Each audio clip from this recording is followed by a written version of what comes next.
ડીસામાં ભારત વિકાસ પરિષદ દ્વારા એક કદમ સમરસતા કી ઓર કાર્યક્રમ યોજાયો। 325 સફાઈ સૈનિકોનું ભવ્ય સન્માન।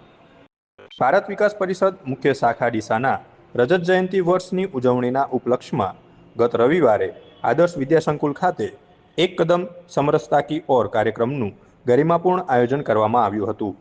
આ કાર્યક્રમમાં સામાજિક સમરસતાના દર્શન કરાવતા શહેરની ખાનગી હોસ્પિટલોમાં ફરજ બજાવતા 325 જેટલા સફાઈ કર્મચારીઓને સફાઈ સૈનિક તરીકે નવાજવામાં આવ્યા હતા।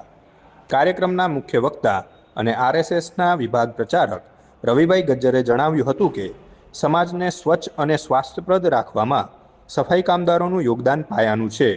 તેઓ ખરા અર્થમાં સમાજની સેવા કરી રહ્યા છે। પરિષદ દ્વારા તમામ સફાઈ સૈનિકોનું કુમકુમ તિલક, પુષ્પગુચ્છ, શાલ અને વિશેષ ભેટ અર્પણ કરી સન્માન કરવામાં આવ્યું હતું।